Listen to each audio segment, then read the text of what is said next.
respecto a la programación de la asignatura y el tema que corresponde es procedimientos médicos frente a desastres y emergencias.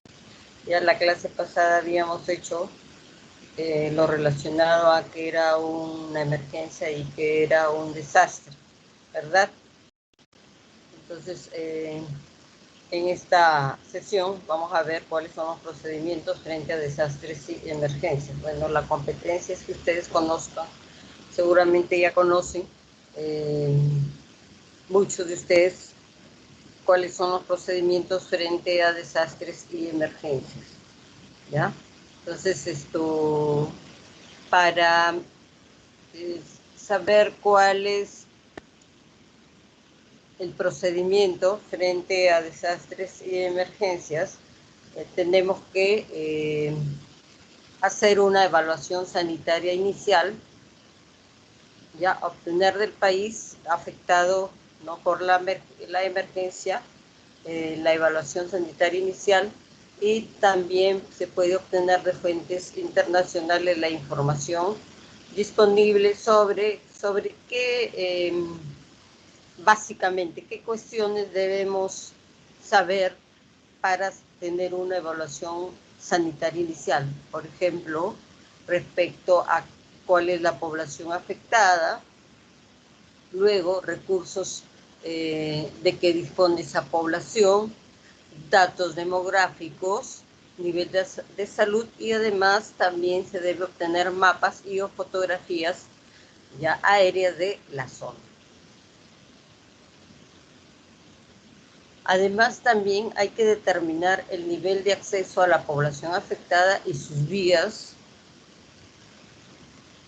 determinar la existencia de peligros actuales de desastre y determinar también la situación general de seguridad en la zona y la presencia, si es que en esa zona existen fuerzas armadas, ¿no?, o policiales, milicias, etc.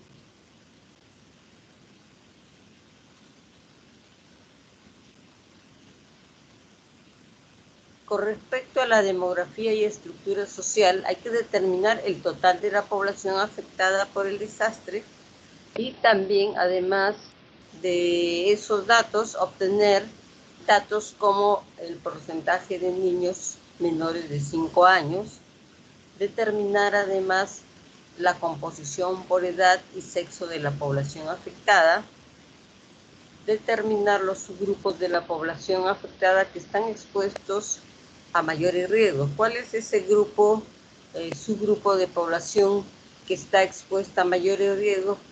Por ejemplo, son las mujeres, los niños, los ancianos, las personas que tienen habilidades diferentes, miembros de ciertas etnias o grupos sociales. Además, hay que estimar el tamaño medio de las familias y el número de hogares, ¿ya?, cuyo cabeza de familia puede ser una mujer. A veces hay jóvenes que son cabezas de familia, ¿verdad? Determinar la estructura social actual, incluyendo las posiciones de autoridad o influencia y el papel de la mujer.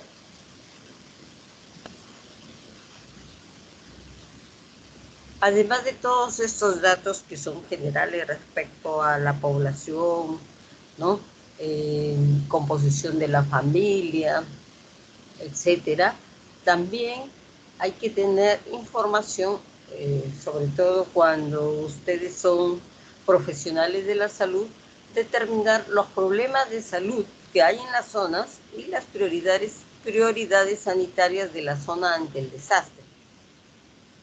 Y también hay que determinar el perfil epidemiológico de las enfermedades locales, es decir, cada zona, digamos, tiene un perfil epidemiológico, lo que son básicamente de la localidad, ¿no?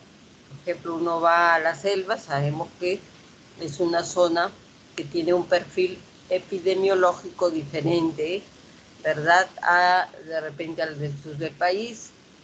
Entonces hay que determinar cuál es este perfil, averiguar si hay refugiados, cuáles son los problemas de salud más latentes y cuáles son las prioridades antes del desastre en el país de origen, ¿ya? Y así también como la epidemiología de enfermedades en dicho país. Es decir, si también es necesario conocer el perfil epidemiológico de las enfermedades locales, también hay que saber, ¿no?, la epidemiología de enfermedades en el país en general.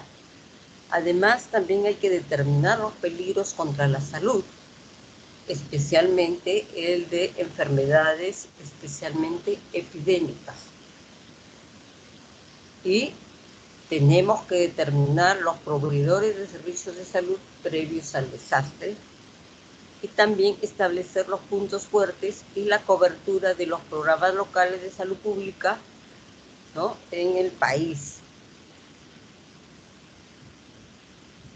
Además de todos estos datos, también hay que conocer las tasas de mortalidad, calcular la tasa bruta de mortalidad, la tasa de mortalidad en menores de 5 años y las tasas de mortalidad específica y por causas.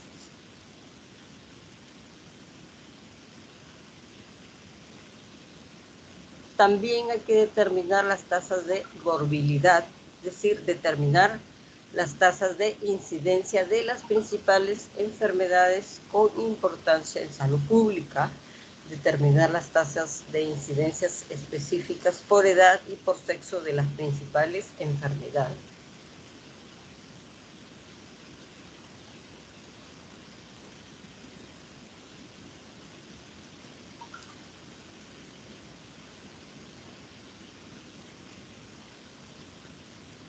Además de todo esto, también tenemos que conocer la disponibilidad de recursos, determinar la capacidad del Ministerio de Salud de nuestro país, ya por el desastre y su respuesta. También hay que determinar el estado de los centros de salud, número, clasificación, niveles de atención, situación física y funcional y el acceso a los mismos. Y otro dato que es muy importante también es determinar el número y las competencias del personal sanitario disponible.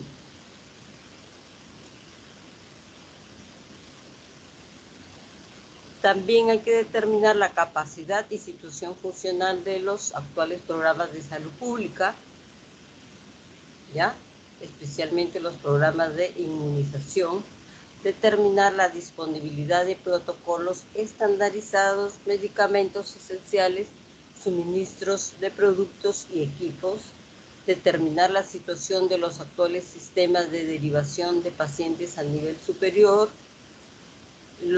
determinar la situación de los actuales sistemas de información sanitaria y también determinar la capacidad de los actuales sistemas logísticos, adquisición, distribución y almacenamiento de medicamentos, vacunas y productos médicos esenciales.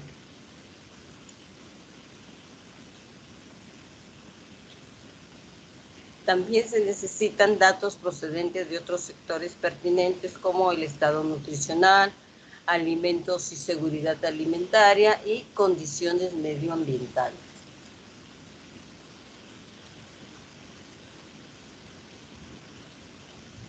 Y acá tenemos una lista de provisiones para casos de emergencia. Estas provisiones de artículos ayudarán a prepararse para enfrentar emergencias ocasionadas por sismos, huracanes e inundaciones, entre otros fenómenos, ¿no? Por ejemplo, alimentos y utensilios. Tenemos agua, un mínimo de 2 litros por persona al día, y estos se tienen que almacenar en envases irrompibles. Tanta agua purificada como sea posible. Alimentos, de preferencia no perecederos, que necesiten poco o nada de cocimiento y de bajo peso, si se van a cargar, por ejemplo, leche en polvo, atún, sardinas, jugos, etc. Alimentos dietéticos especiales para enfermos, destapadores, abrelatas, cuchillos, y tabletas o gotas para purificar el agua.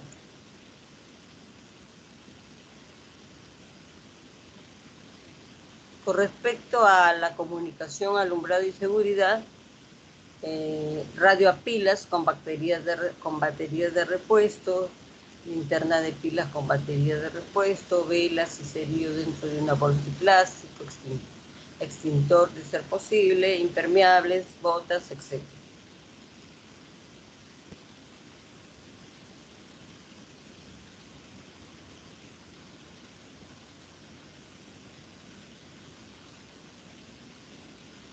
¿Y cuál es el contenido básico de un botiquín de primeros auxilios? De preferencia hay que guardar el contenido del botiquín en una caja de metal o de plástico a prueba de agua. Hay que revisar periódicamente y reemplazar los medicamentos que hayan caducado.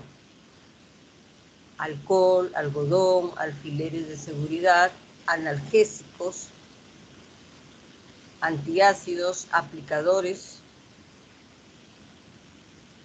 artículos para lentes de contacto y de aparatos de sordera, aspirinas, bolsas de plástico, bolsa para agua caliente, carbonato, cinta adhesiva, goteo, jabón antibacterial de preferencia, laxantes, manual de primeros auxilios.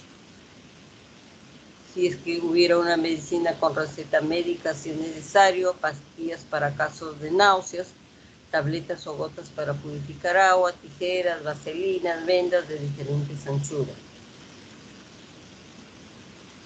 Y acá hay unas recomendaciones para guardar documentos y valores.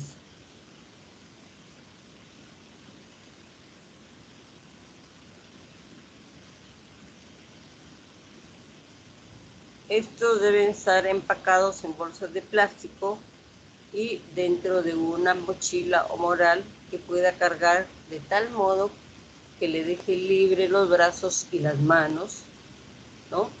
Entonces estos documentos que tienen un gran valor para cada persona, ¿no? Por ejemplo, son actas de nacimiento y matrimonio, certificados o constancias de estudios, documentos agrarios, seguros, escrituras, credenciales, licencias de manejo, dinero en efectivo, tarjetas de crédito, libretas de ahorro, chequeras, pasaportes, credencial del elector, entre otros. Entonces,